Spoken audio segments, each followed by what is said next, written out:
Welcome to Fitness Explained, the podcast. I'm your host, Mel Waller.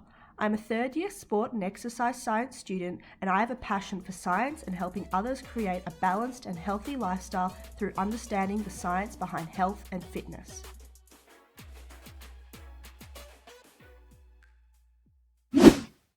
Hello, everyone. I hope we are doing well, staying safe, keeping active and healthy. So today we are going to be talking about gear, equipment and tech for training for beginners and the do's and don'ts of it. So before we get into that, we'll get into the item, exercise, product, task or food I've been enjoying recently or in the past week. So what I've been really enjoying lately, although I went to the physio, a few weeks ago, I've been really enjoying my program. I'm starting to see results from it, which is awesome.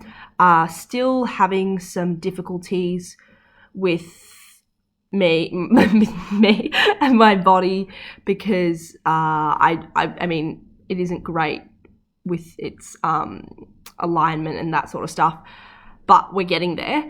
And just trying to stay active where I can. I'm going on 2 runs a week, as you know, with my 12-week running program, which I didn't run at all last week, actually, because I'm just a bit silly, so I've fallen behind, but I'm back on this week, and I'll do 4 runs this week to make up for it. So hopefully I'll still manage to get to the 10K mark. Like, I'll be able to run 10Ks consistently on week 12. So that's been good. But yeah, I don't know. I think my runners aren't good for my feet. I mean, they're great runners. They're the Adidas Ultra Boost, but I don't think my very special, quite weird feet suit them very well. So just got to look into getting new ones that suit my weird feet that aren't aligned well. But yeah. That's what I've been enjoying recently is the physio program. I highly recommend when lockdown is over going to a physio if you think, like, even if you think in the back of your mind, you're thinking, oh, maybe I should see physio, maybe I should go see one. Like, they're so amazing. I love any allied health professional, but physios are amazing. They help with everything. Mine especially, from kinematics in Richmond. Oh, so good. But yeah, now we'll move on to the main topic of the podcast. Alrighty, so for today's podcast, as I said before, we are talking about gear, tech, and equipment. That's right. For training for beginners and the do's and don'ts. So I think anyone could really benefit from listening to this, even if you're a pro athlete. I think knowing why you do things in a program is essential for anyone, whether you're a pro athlete or you're just starting a new sport. Knowing your why is so important, and it's something that Nick Longhurst, I'll write his Instagram in the bio,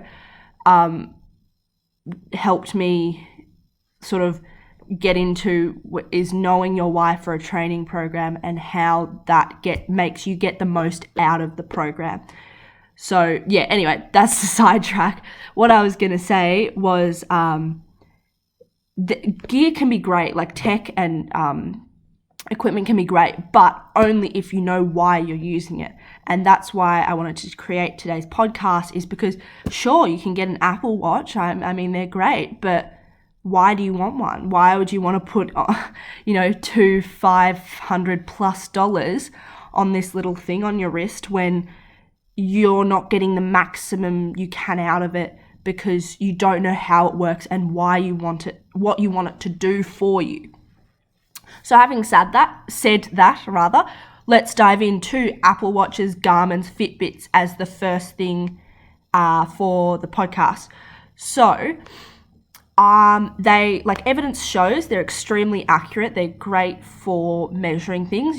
They're not bad by any means. Like, they do what they say they're going to do for the most part. I'm fairly sure that I read a study that they're like 1.07 kilometers, give or take, as like their, how do I describe this? So you went for like a 10k run, they'd be, 1 kilometers, meters, I mean. So you went for a 10k run, it'd be like 1.07 k's off exact at the absolute most, which for a device like that, just a everyday device, is extremely accurate. So yeah, they're great for what they do.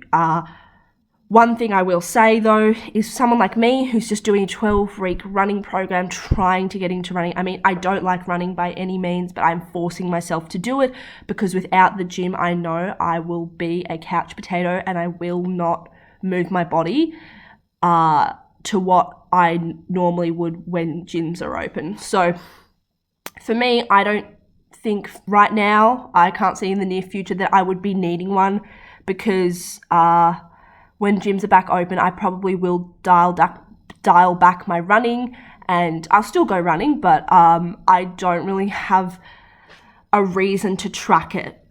If you are trying to improve your run times, if you're trying to run longer and you're in for the long haul, and you want to be a regular runner and you know you will be a regular runner, I think they're a great investment, maybe as a treat for yourself, present for yourself. Get someone else to give them to you for a present. They're a great idea. What I recommend, this is just a personal opinion, this is not science, is if you have been consistent and you have been running at least 2-3 times a week, probably more so 3 or more times a week for the last 3 months without a watch, maybe that's something you could consider. But if you're someone that runs once a week, once a fortnight, and are not consistent with it, it's definitely something you shouldn't get.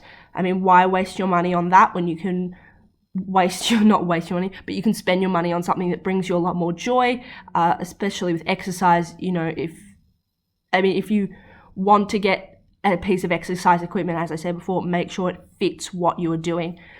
So that's that on watches. I can't recommend a specific brand. Of the 3 major brands that are Apple/smartphone watches are Garmin and Fitbit.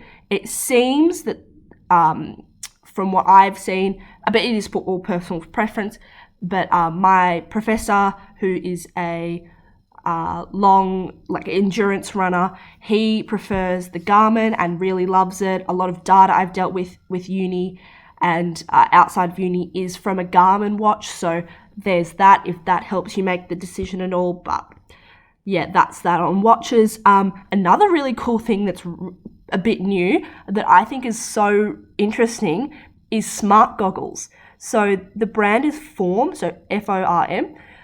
They look really cool, especially if you're an open water swimmer, because they give you your distance, your time, and I'm not sure about speed. I'm fairly sure they do give you your speed, but you can obviously work that out from distance over time. And they look really cool. So like if you think about a goggle, it like pops up your distance and your time on the front of the goggle screen, so you can see how you're performing, which I think is a really great tool, because you know, with running, you can see your watch, but when you're swimming, you can't see the clock on the wall, particularly if you're like me and you've got terrible vision. I've got astigmatism, so, you know, I've got no hope in hell to properly see the clock unless I'm an MSAC and I'm swimming in their pool and the clock's huge.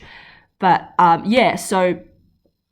I think that smart goggles are a really cool idea. Having said that, cost, I'm going to bring that up with every piece of equipment that I talk about, really. They're like $250, I think. I looked them up on Amazon just before this. They're like $240, $250. I think, you know,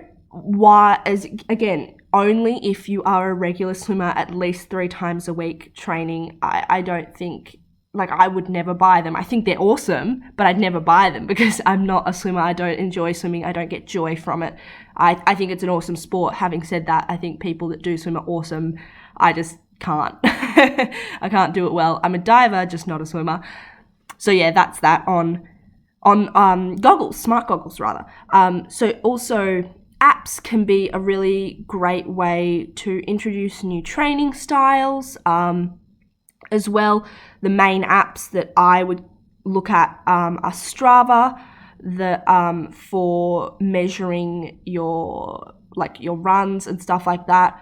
But also what's great is they do stuff for like skiing. It was also hiking, bike riding, wheelchair racing. What else is the last one? Stuff. Yeah. Anyway, anything really that you can measure in distance for sport, and swimming. That's it. Swimming, is what Strava suits. I think it's a really great way to incorporate social media and performance and training together. I think it's a great idea. I got it today actually, just because I'd heard a lot about it and I've heard great things. Elevate, a friend of mine, Samuel Johansson, he really likes it. So I thought, okay, well, if I'm going to be talking about tech, I might as well look into Strava. I think it's a really awesome idea. I definitely will be incorporating it into my running. One thing that I have to say about this app is do not under any circumstances post your running routes on social media, like a screenshot of it. I don't think it's a good idea. Like, as horrible as it is to say, I think that it could result in a lot of safety issues for yourself, not because the app can see your data or anything like that. It's because people can see your stories or your posts and they can go, oh yeah, I know where this person is at this time of day and this is the route they take. So if that's something I think you should keep to yourself, definitely don't post that.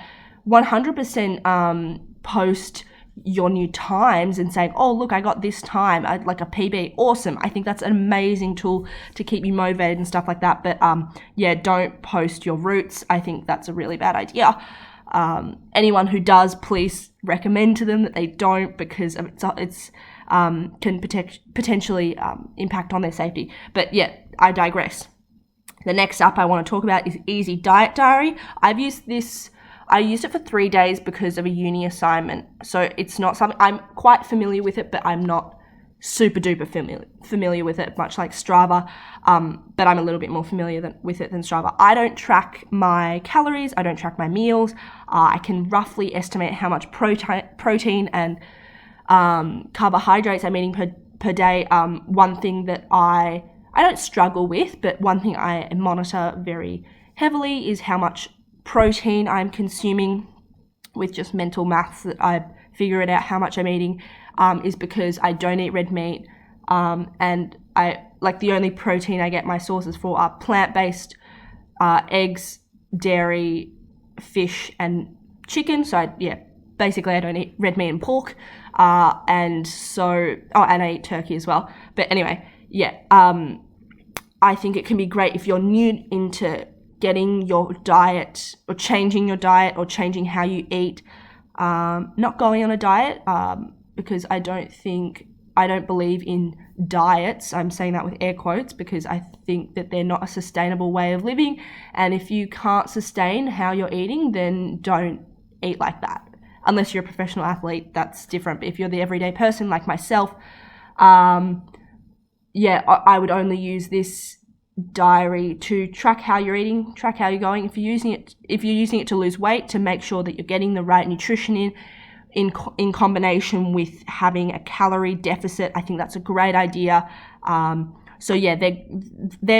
This app is great. I haven't used any other diet tracking apps. There's also MyFitnessPal. I think that it's a similar concept. Whatever you really prefer, I think, just test out what you like most, and you should be able to find what you like. The next app I want to talk about are training apps like Keep It Cleaner Kick, Steph Claire Smith and Laura Henshaw's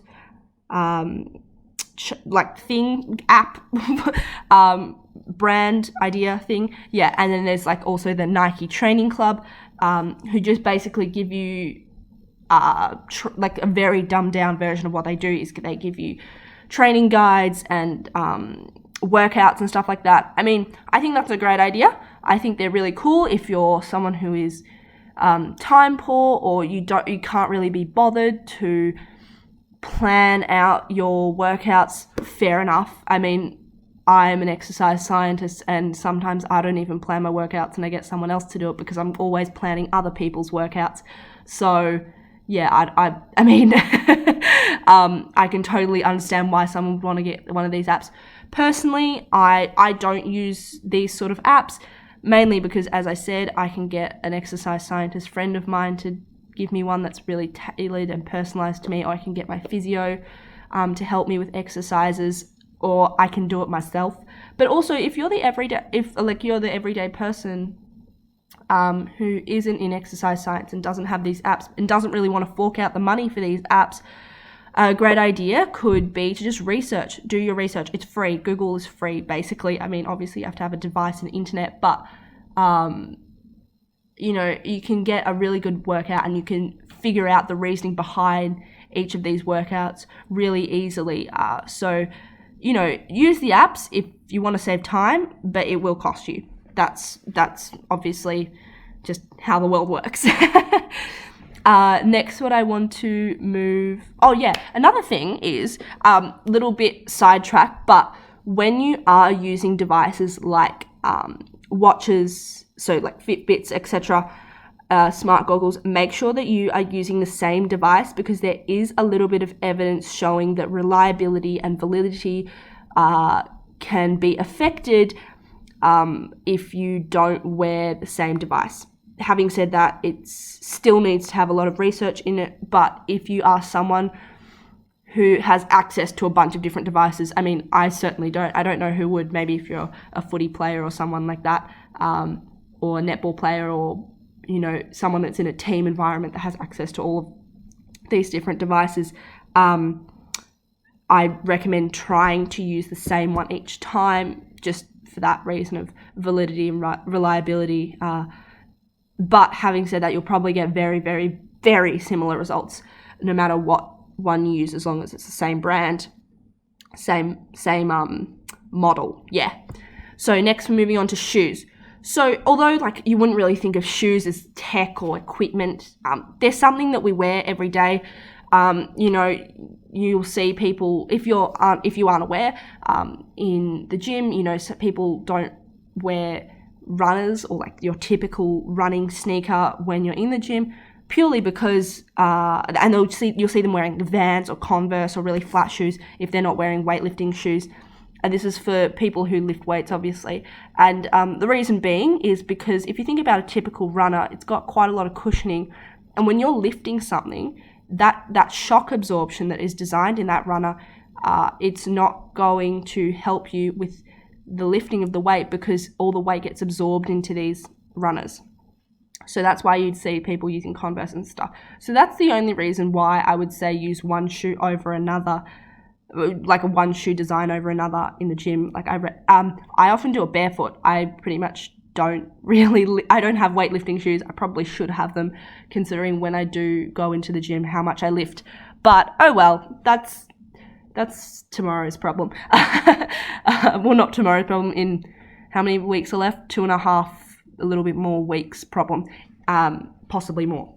So yeah, but with shoes, for example, running, these are just my 2 cents that I've taken from certain professors that are at uni and teachers at uni who do have expertise in the field.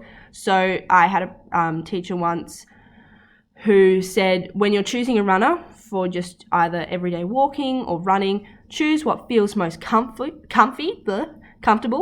Don't get a shoe because it looks cool and because your friend has it and because it looks awesome and it's really expensive, so therefore it must be good, and because it has a really cool advertising and marketing team. No. Don't look at a runner. Get a runner. Try it on. If it's comfy, awesome. If it's a really cool runner and it's not comfy, then it's not for you. Simple as that. Sounds really basic, but I've fallen victim to marketing traps many a time in the past for picking runners. So yeah, that's that.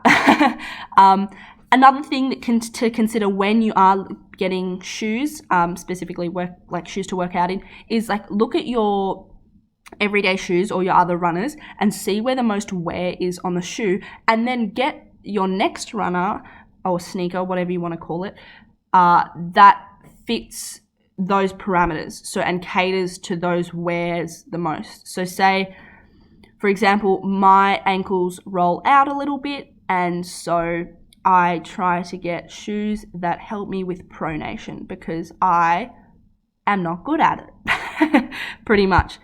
So that's something that you could consider when looking at shoes, or looking at new shoes rather. So next I want to move on to is gym gear. There's so many things on the market that I think are really interesting. I love myself a Bosu, so BOSU. They're those sort of Swiss balls that are cut in like a quarter, and then there's a plastic circle on top, and it's basically like a really cool balance board, but different. Those I love. I think they're awesome for especially ACL and lower extremity, some shoulder to an extent, but mostly lower limb rehabilitation. I think they're really awesome for that.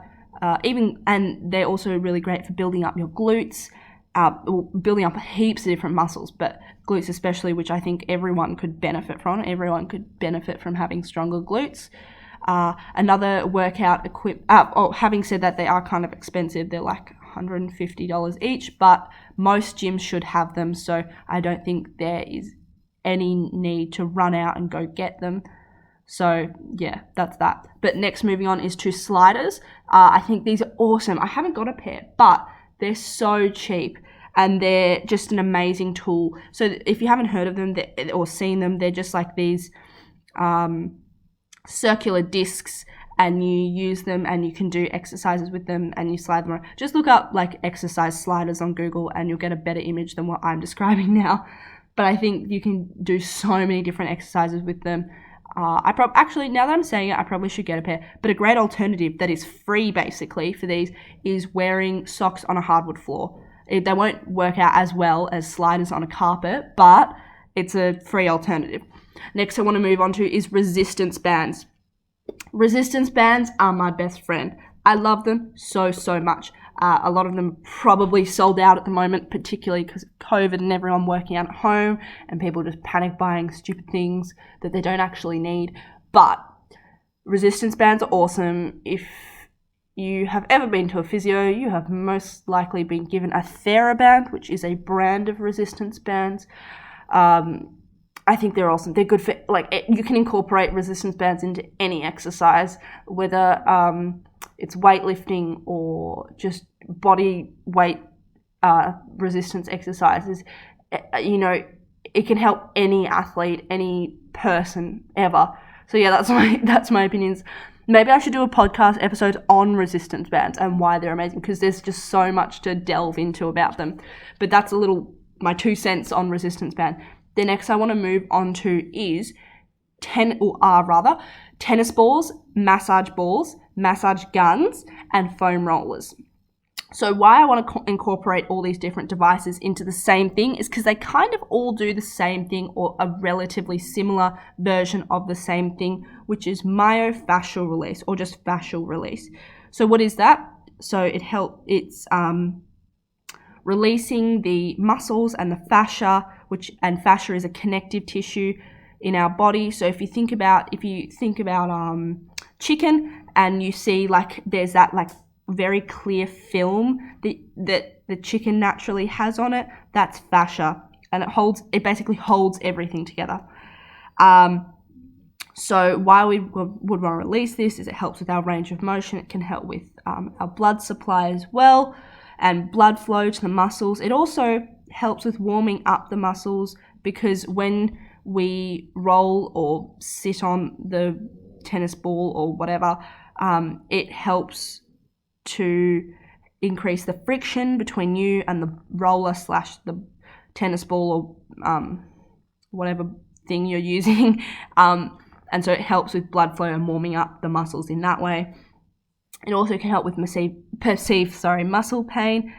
And there is there's no direct effect to performance. So because I go on the foam roller for 10 minutes, I'm not going to run faster. However, because I went on the foam roller for 10 minutes, it might help me run with better technique because I've released my muscles and they're going to switch on better, which then might help me run faster. So there's no direct, but there's sort of indirect ways that,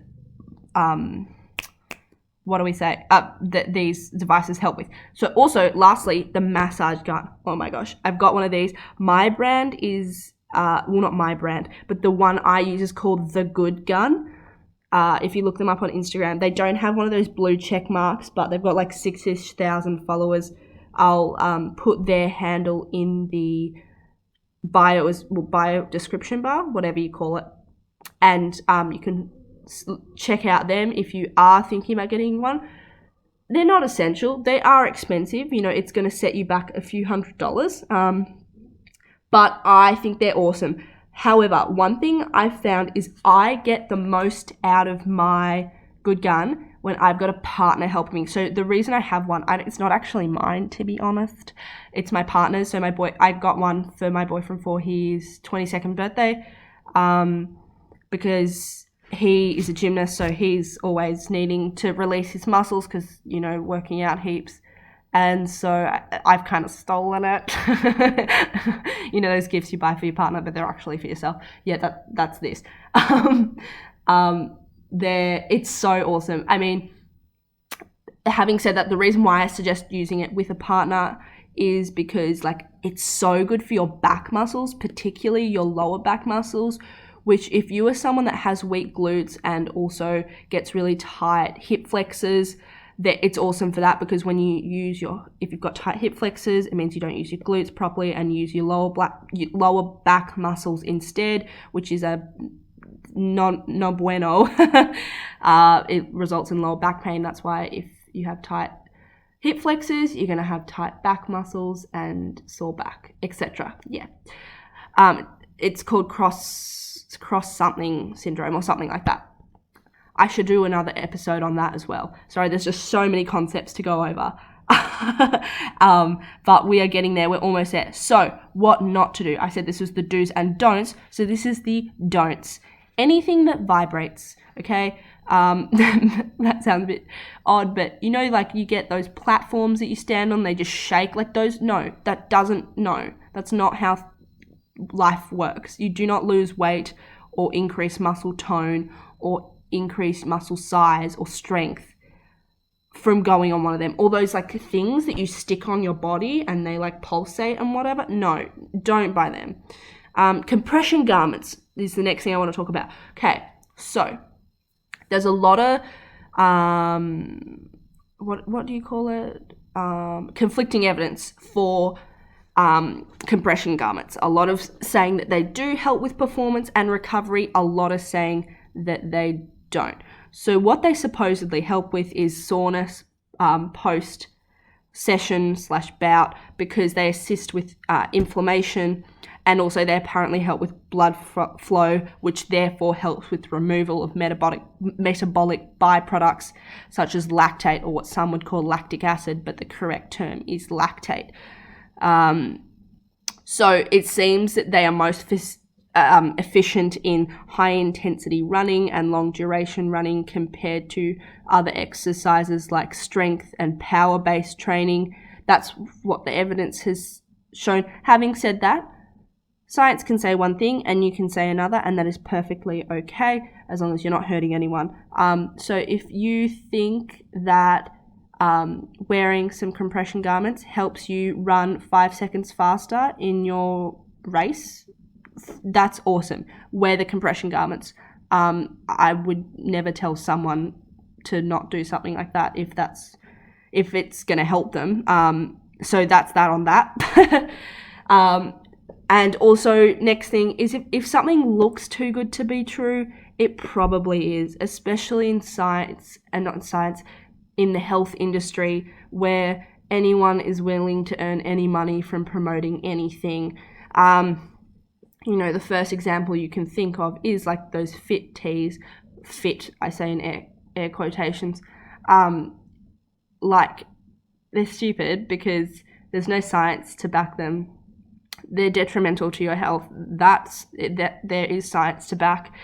And, you know, like if something's making this really bold claim and it's a product, it's not going to help. I can guarantee it. The only thing that will help you get somewhere in your fitness goals and weight loss goals is hard work and reading the science, listening to this podcast, shameless plug, while I'm saying it in the podcast. Wow. That's a whole new level of wow. Yeah. No, listening to science, reading, researching, listening to experts, listening to allied health professionals, people who actually want to see you have long-term results. These companies and products, they don't care. They just want your money. So yeah, that's that on that, as I said before. Also, a scale. It's a often overlooked piece of equipment / gear, but I think I don't have one. I don't own one. I don't plan on owning one. I can't really see the need for having one other than these two reasons. You are someone who is trying to put on mass or lose mass. By that, I mean, say you are trying to increase your muscle mass, for example, and you need to weigh yourself. That's a great idea to get a scale to make sure that you actually are, rather than just like estimating by the look of yourself. Or if you're someone who's trying to lose weight but you want to do so responsibly and efficiently but also sustainably, so that by sustainably I mean that you will have long-term results that you will keep, then a scale is a great idea. But once you reach that level that you want to get to, then I don't think there's a need for a scale after that. Also, for professional athletes, I think it's a really good idea to weigh yourself before and after. Not even professional athletes, just people who work out a lot. By a lot, I mean 5+ days a week. It might be, and for those workouts that are quite high intensity, you know, more than an hour in duration, it might be a good idea to weigh yourself, because actually not an hour, I'd say an hour and a half to 2 hours in duration, because water loss. So it's a good idea to weigh yourself before and after, just to make sure that you're getting adequate amounts of water in. There's a calculation somewhere out there on the internet to give you a formula for saying how much water you need depending on how much weight you've lost in the training session. In that training session, you will not have lost any body mass, you will have just lost water mass. So yeah, thanks for listening, and we're going to move on to question of the week. Alrighty, so question of the week. Sorry if you can hear my dishwasher in the background. Hopefully it's not too loud. But yeah, question of the week. I really like this question of the week. It's super exciting. I know I say that every week, but one thing that I really love about this podcast, and one of the main reasons I started it, was because it pushes me to further extend my knowledge, and so that I don't just stay stagnant. It forces me to learn and to grow my, you know, encyclopedia that's inside my brain. So moving on now. So the question of the week, what is it? So how much do flat feet affect knee mechanics and injury? Awesome question. From a personal experience, I kind of have somewhere between a complete flat foot and a regular person's arch. So I don't have completely flat feet. My feet aren't completely busted, but they're not great either. So I don't need orthotics, but if you do have flat feet, you probably should have orthotics. But how it can affect, and I'll go into my feet later, but how it can affect it is that when we have flat feet, what happens, if you think about how a foot is shaped and you've got that little arch, if that collapses, then we're going to roll inwards. So when our feet roll inwards, then our knees also roll inwards. And what happens here is that our kinetic chain is affected. So how we move, the order and the sequences in which our limbs move is affected.